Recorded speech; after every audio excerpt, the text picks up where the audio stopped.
जय हिंद दोस्तों, कैसे हैं। उम्मीद करते हैं आप सभी ठीक होंगे।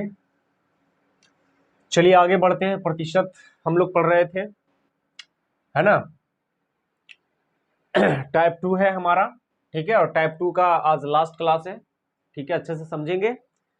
चलिए, नमक और पानी के एक घोल में 15% नमक था। इसमें 25 किलोग्राम पानी वाष्पित करने के उपरांत शेष घोल में नमक की मात्रा 20% रह गई। आरंभिक घोल का भार ज्ञात कीजिए। ठीक है, एकदम इंपॉर्टेंट क्वेश्चन है। आइए चलिए, नमक और पानी है, लिख देते हैं। न से नमक, शॉर्ट में लिख दिए नमक और पानी। इसमें कह रहा है कि 15% नमक, 15% नमक है तो पानी कितना होगा। पानी होगा 85%। कोई भी घोल है तो अपने आप में वो 100% है। कोई भी घोल है तो 100% है, कोई भी घोल है तो 100% है। चलिए इसको काटिए। 5 दिया 15, 5 से 17, कितना हो जाएगा रेशियो भैया, 3:17। रेशियो कितना हो जाएगा, 3:17। ठीक है, चलिए आगे। अब कह रहा है कि 25 किलोग्राम पानी वाष्पित करने के उपरांत शेष घोल में नमक की मात्रा 20% रह गई। नमक कितना रह गया, 20। इस तरह के रेलवे ग्रुप डी तो एकदम पूछता है। रेलवे का कोई भी एग्जाम आप देने जाइए तो इस तरह का क्वेश्चन एकदम पूछता है, ये इंपॉर्टेंट है। ठीक है, ये 20 हो गया तो ये कितना हो गया, 80%। काटिए इसको तो 20 चौके 80 हो जाएगा, 1:4। यानी रेशियो हमको यहां से मिलेगा 1:4। ठीक है, 1:4। अब बस इतना ही इसमें ध्यान रखना है कि मिला क्या रहा है। तो कह रहा है कि इसमें 25 किलोग्राम पानी वाष्पित करने के उपरांत या तो मिलाएगा या तो हटाएगा या उड़ाएगा, है ना। तो यहां पर इसमें वाष्पित कर रहा है, मतलब हटा रहा है। क्या हट रहा है, 25 किलोग्राम पानी कम रहा है। 25 किलोग्राम पानी कम रहा है। 25 किलोग्राम पानी जब कमेगा, समझिएगा, 25 किलोग्राम पानी जब कमेगा तो फिर नमक क्या रहेगा, पहले वाला घोल और अब नए वाले घोल दोनों में नमक का मात्रा बराबर रहेगा। समझ में आया, बस आसान है। चलिए, तो बराबर करने के लिए देखिए, यहां पर 3 है, यहां पर 3 से गुना कर दीजिए तो बराबर हो जाएगा। जब यहां 3 गुना किए तो यहां भी 3 गुना, बराबर हो गए, बराबर हो गए। तो अब हमारे अनुसार हम जो कहेंगे, हमारा जो ट्रिक है कि हम कहेंगे कितना उड़ा पानी, तो पानी पहले 17 और अब कितना है, 4 तिया 12। 17 था 12 हो गया तो 5 उड़ गया ना। चलिए 5 उड़ गया। और वो कितना कर रहा है, 25 किलोग्राम पानी उड़ गया। तो पानी उड़ गया, उड़ गया, उड़ का तुलना उड़ से, उड़ गया, उड़ गया, दम उड़ा दीजिए, गोली मार के उड़ा देना है। ठीक है, उड़ा दिए ना, दम ऐसे करके। हाँ, तो उड़ने का तुलना उड़ने से, जात का तुलना जात से, या पानी भी कह सकते हैं, पानी का तुलना पानी से। पानी उड़ रहा है तो पानी उड़ने का तुलना पानी से, सेम जात मिलाना है। जिसको निकालना बगल में गुना। आरंभिक घोल का भार ज्ञात कीजिए। तो आरंभिक घोल का भार कितना होगा, 17 और 3 20, 5 पचे 25, 20 पचे के 100 किलोग्राम आपका आंसर होगा ऑप्शन ए। ठीक है, चलिए समझ आया। आगे बढ़ते हैं, क्वेश्चन नंबर आगे है हमारा। चलिए नेक्स्ट क्वेश्चन की ओर बढ़ते हैं, मिटा देते हैं। ठीक है, करें 900 ग्राम चीनी और पानी के घोल में 40% चीनी है। इसमें कितना ग्राम चीनी और मिलाया जाए। इसे मिला रहा है, या तो मिलाएगा या तो उड़ाएगा, है ना, या तो ऐड करेगा या तो घटेगा, सब्ट्रैक्ट होगा। चलिए ठीक है, बढ़ेगा या घटेगा, यही दो काम होगा, बढ़ेगा या घटेगा। 900 ग्राम चीनी और पानी के घोल में 40% चीनी है, लिखिए 40% चीनी। तो ये कितना हो जाएगा, 60, 20 दूनी 40, 20 तिया 60। रेशियो लिख लेते हैं 2:3। ठीक है, रेशियो लिख लिए 2:3, है ना। आप लोग को थोड़ा दिख नहीं रहा होगा और इधर लिख लेते हैं 40% और ये 60%। 20 दूनी 40, 20 तिया 60, 2:3, है ना। चलिए, ये 40% क्या है, चीनी, और 60% क्या है, पानी, चीनी पानी। ठीक है, शरबत पीते हैं ना गर्मी के समय में, नींबू डाल करके शरबत। ठीक है, गरीब आदमी और क्या पिएगा, ठंडा थोड़ी पिएगा, मजा आता है पीने में यार, पिया करो। ठीक है, शरबत बना करके पीना चाहिए, है ना। अब पैसा ज्यादा कहाँ से लाइएगा, कोई 100 रुपया 200 रुपया माजा लीजिएगा, कोल्ड ड्रिंक लीजिएगा, कोई भी, है ना, तो ज्यादा पैसा खर्चा होगा, और हम लोग गरीब आदमी हैं। वो सब तो पी नहीं सकते हैं, ज्यादा पीजिएगा ठंडा तो सर्दी खांसी हो जाएगा। चलिए 2 और 3 है रेशियो, आगे बढ़े। कह रहा है इसमें कितना ग्राम चीनी और इसमें कितना ग्राम चीनी और मिलाया जाए कि नए घोल में 60% चीनी हो जाए भैया। 60 करना है तो ये कितना होगा, 40 का है होगा। क्यों होगा, क्योंकि कोई भी घोल, कोई भी मिश्रण अपने आप में 100% होता है, 60% होगा तो ये कितना होगा, 40 होगा। काट दीजिए, 20 तिया 20 दूनी, रेशियो कितना मिला, 3:2। अब देखिए बस यही देखना है कि इसमें क्या कर रहा है कि इसमें कितना ग्राम चीनी मिलाया जाए। चीनी मिला रहा है तो पानी को बराबर करेंगे, 2 ऊपर में गुना कर दीजिए, 2 ऊपर में गुना और नीचे में 3 गुना, नीचे में 3 गुना। ठीक है, अब देखिए ये बराबर हो गया, पानी कितना, 3 दूनी 6 और 3 दूनी 6, पानी बराबर हो गया कि नहीं। चलिए पानी बराबर हो गया तो अब हम कहेंगे पहले चीनी 4 और अब चीनी 9, चीनी कितना मिलाने की जरूरत है, 5। फिलहाल क्वेश्चन में मान किसका दिया है, 900 ग्राम चीनी और पानी का घोल है, 900 ग्राम है, 900 ग्राम चीनी और हम कहेंगे चीनी 2 दूनी 4 और 3 दूनी 6, 6 और 4 10 घोल है। घोल कितना है, पहले वाला घोल 10 और वो कितना कह रहा है, 900 ग्राम। तो घोल का तुलना घोल से, जात का तुलना जात से, जिसको निकालना बगल में गुना। कितना आसान है ना, आसान, बिल्कुल आसान है।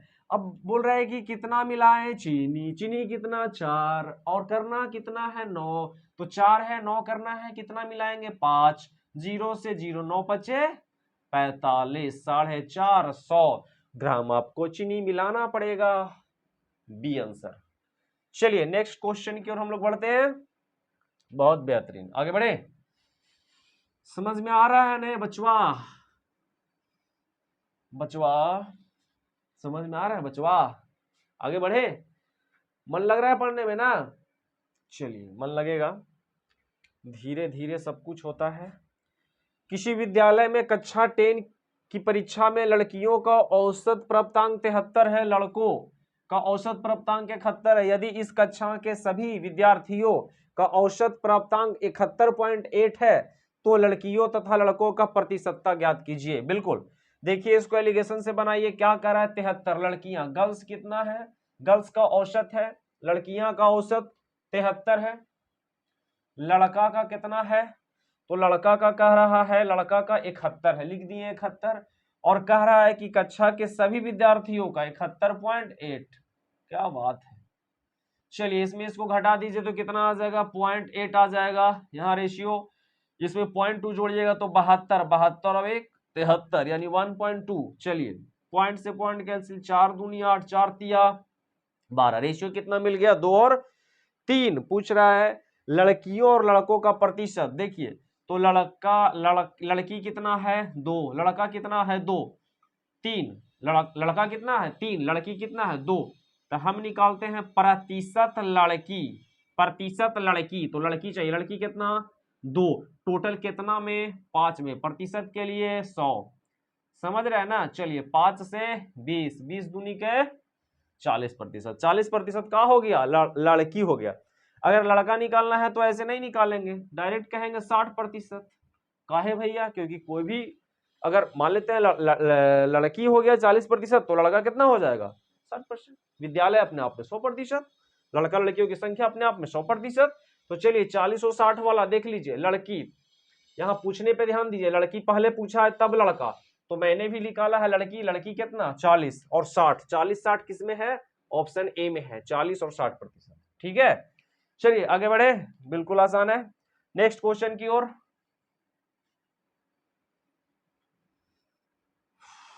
पढ़ाई से प्यार जब हो जाएगा तो आ जाएगा मजा।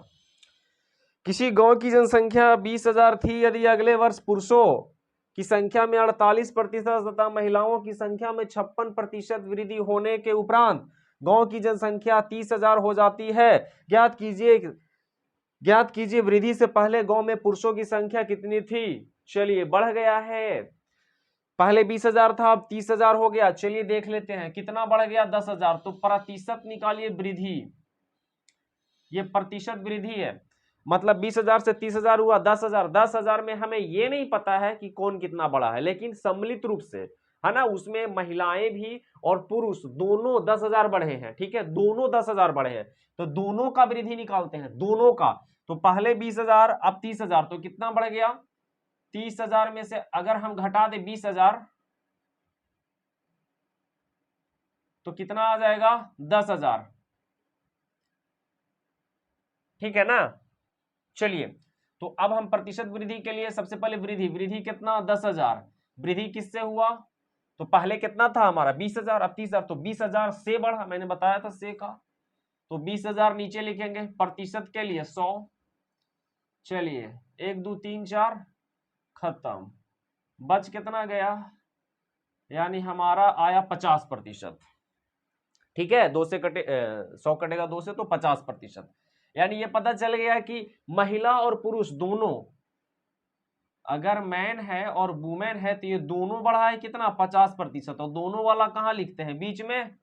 चलिए अब मैन कितना बढ़ा है देखिए आसानी से, पुरुषों की संख्या 48% बढ़ रहा है। अच्छा 48 बढ़ रहा है। और कितना? महिला की संख्या में 56% वृद्धि हो रहा है। महिला कितना बढ़ रहा है? 56%। समझ में आ रहा है? 56 में 50 गया तो कितना हो गया? जल्दी बताओ। 6। और इधर कितना हो गया? 2। चलिए इसको काटिए, 2 तिया 6, 3 और 1। समझ में आया? तो 3 और 1 हो गया। तो अब यहां से क्या निकालना है? संख्या। ठीक है, तो हम निकाल लेंगे 3 और 1 4। यहां टोटल कितना संख्या? 4। और वो कह रहा है 20,000। ठीक है, वो कह रहा है 20,000। जनसंख्या पहले कितना था? 20,000। 30,000 हो गया है ना? तो अब हम कहेंगे कि मैन कितना? 3 और वुमेन कितना? 1। ठीक है, 56 में से 50 गया, 56 में से 50 गया तो 6, और 50 में से 48 जाएगा तो 2। ठीक है, तो 2 तिया 6, 3 और 1 4 टोटल। वो कह रहा है 20,000 निकालना है। देखिए किसको? वृद्धि से पहले गांव में पुरुषों की संख्या कितनी थी? तो पुरुषों की संख्या, तो पुरुषों की संख्या कितना है? 3। गुना करिए 3, तो यहां से कटेगा 4 पचे के 20 और 5 तिहाई के 15,000। यानी आपका आंसर आ गया 15,000। ठीक है, 15,000। 15,000 ऑप्शन नहीं दिख रहा है, सी को 15,000 कर लीजिए, बाय मिस्टेक लिखने में हुआ होगा। चलिए सी आपका आंसर हो गया। 7,000 नहीं, 8,000, 8500 नहीं, 15,000 आपका आंसर हो जाएगा। चलिए ठीक है, बिल्कुल ऐसा ही इसके पहले भी क्वेश्चन था। चलिए हम लोग अब नेक्स्ट क्वेश्चन की ओर बढ़ते हैं। ठीक है, चलिए नेक्स्ट क्वेश्चन की ओर बढ़ते हैं।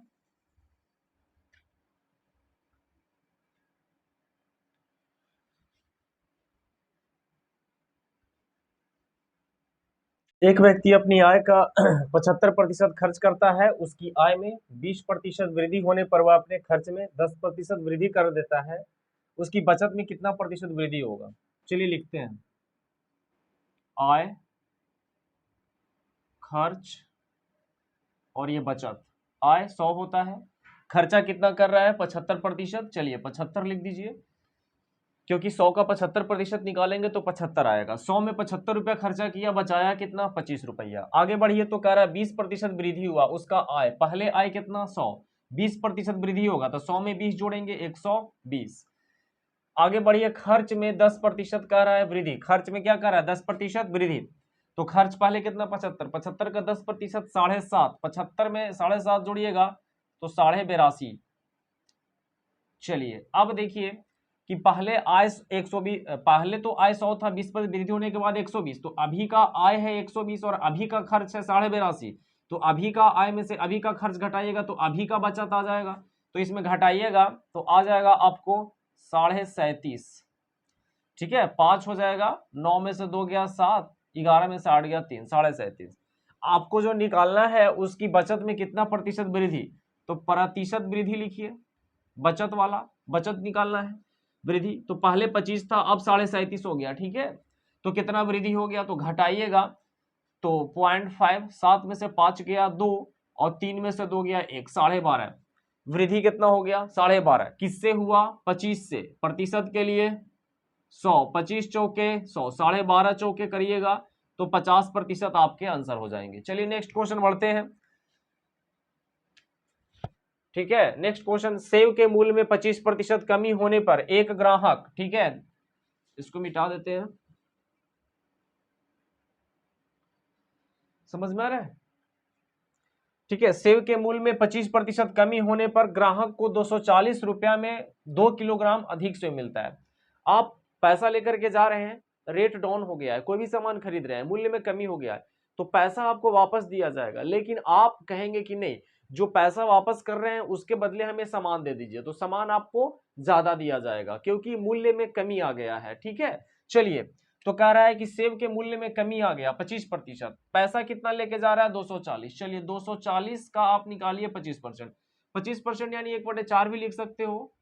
चलिए तो 4 से कितना हो गया 60, यानी 60 रुपया आपको वापस लेना चाहिए, लेकिन आप वापस नहीं ले रहे हैं, उसके बदले क्या ले रहे हैं, सेव ले रहे हैं। कितना केजी ले रहे हैं, 2 केजी ले रहे हैं। ठीक है, तो लिखेंगे 2 केजी का दाम 60 रुपया, तो 1 केजी का दाम 30 रुपया, यानी 30 रुपये प्रति किलो आपको सेव अभी दिया जा रहा है। ये घटा हुआ मूल है, लेकिन इसमें एक चीज और पूछता है, 30 रुपये प्रति किलो, आपका आंसर आ गया पहले वाला मूल। ठीक है, तो पहले वाला मूल निकालना है, तो चलिए कैसे निकालेंगे, आसानी से। कितना प्रतिशत रेट डाउन हुआ है, 25%, तो 25%, 100 में 25 घटाइए तो कितना आ जाएगा, 75 आ जाएगा। तो 75 आ जाएगा, तो हम लिखेंगे 75, हमानुसार कितना रेट डाउन हो रहा है 75, और वो कह रहा है अभी का रेट घटा हुआ 30 रुपये, ये भी घटा हुआ, ये भी घटा हुआ। घटा हुआ का तुलना घटा हुआ से, जात का तुलना जात से, जिसको निकालना बगल में गुना। क्या निकालना है, तो पहले वाला, यानी कितना होगा 100, 100 से ही 25 घटा के 75 लिखे है ना, 100%। 25 दिया 75, 25 चौके 100, 3 दहाइये 30, 10 चौके 40, 40 रुपये प्रति किलोग्राम पहले सेव दे रहा था। समझ में आया, चलिए आया, आगे बढ़ते हैं नेक्स्ट क्वेश्चन की ओर। एक भिन्न के अंश में 220% वृद्धि करने तथा हर में 150% वृद्धि करने पर परिणामी भिन्न 4/5। मूल भिन्न क्या है, बहुत आसानी से। ठीक है, आप इसे कैसे बनाते हैं, हमें तो नहीं लगता है कि आप, हम जिस तरीके से बता रहे हैं वैसे बनाते होंगे। आप हम जैसे बता रहे उस तरीके से आप एक और बनाइए, बहुत आसान और बहुत सरल होगा सारे क्वेश्चंस। देखिए, चलिए इसको देखते हैं। एक भिन्न के अंश में 200, अंश ऊपर होता है ना, चलिए 220% वृद्धि करेंगे तो 100 में 220 जोड़ देंगे तो 320 हो गया। चलिए, हर में 150% वृद्धि, 100 में 150 जोड़ दीजिए तो कितना हो गया 250। चलिए, हमारे अनुसार भिन्न इतना हो गया, कोई दिक्कत, 220 में 100 जोड़ दिया 320, 150 में 100 जोड़ दिया 250। परिणामी भिन्न 4/5, हम कहेंगे यहां से इतना और यहाँ पे जो रियल में आ रहा है 4/5 आपस में बराबर कर देंगे। आपको लगेगा कि इसमें तो कुछ निकालना ही नहीं है, एक्स वाई है ही नहीं, निकालेंगे क्या सर, क्या मैथ पढ़ा रहे हैं सर, मजाक कर रहे हैं आप। तो जी सर, मजाक आपके साथ नहीं कर रहे हैं। ठीक है, इसमें निकालने का तरीका आपको समझना पड़ेगा, आपको आंसर आ जाएंगे बहुत आसानी से। फिलहाल आपको क्रॉस मल्टीप्लिकेशन मेथड यानी ब्रश गुणनखंड विधि आता होगा। तिरछा तिरछा गुना ऐसे तिरछा में और सीधा सीधी डिवाइड होता है, कर दीजिए। देखिए 0 से 0 ऐसे कटेगा, 4 8 32 और 5 5 25। बस आंसर लाने के लिए यहाँ का मान और यहाँ का मान लिखना है। यहाँ का मान ये क्रॉस होके गुना होके जाएगा तो यहाँ 5, और ये क्रॉस होके यहाँ पे आएगा तो 8, 5/8 आपके आंसर आ गए। समझ आया, चलिए 5/8 बनाओ, कोशिश करो यार, एकदम मजा आ जाएगा। नेक्स्ट क्वेश्चन, चलिए, एक भिन्न के अंश में 25% वृद्धि, 25% वृद्धि, हर को दुगना करें तो प्राप्त भिन्न 5/9, मूल भिन्न क्या होगा। चलिए 25% वृद्धि तो कितना लिखेंगे 125। आगे बढ़िए, हर को दुगना, 100 है ना, तो दुगना करेंगे तो कितना हो जाएगा 200। चलिए ठीक है, आगे बढ़ते हैं। तो कहता है कि भिन्न कितना हो जाता है 5/9, ऐसा ही है 5/9, काट दीजिए। मैंने इसलिए से बताया क्योंकि इसमें दुगना थोड़ा था, तो हमें लगा आपको इस दिक्कत करेगा, इसलिए हम बताना आपको बेहतर समझे। ऐसे तो कोई भी क्वेश्चन सेम आपको रिपीट नहीं किए, सारे टाइप है और सारे इंपॉर्टेंट है। ठीक है, और आज लास्ट वीडियो भी है आपका, टाइप 2 है। ठीक है, और परसेंटेज आपका फिनिश हो रहा है, आप अच्छे से एक बार कर लेंगे, फिर से सारा वीडियो पढ़ लेंगे। 5 से काटिए तो 25 हो जाएगा, 25 25 25 से, है ना, मतलब 25 हो जाएगा, 25 8 200। अब यहाँ वाला और यहाँ वाला लिखना है, तो यहाँ 8 और यहाँ पे क्रॉस में आ जाएगा तो कितना बचेगा 9, यहाँ और यहाँ वाला, तो यहाँ 9 और यहाँ 8, 8/9 आपके आंसर आ गए। कितना बेहतरीन है, आसान है। तो चलिए पढ़ते रहिए, एकदम दूसरों को शेयर करते रहिए, खुद पढ़िए और दूसरे को भी बताइए, तो मजा आ जाएगा।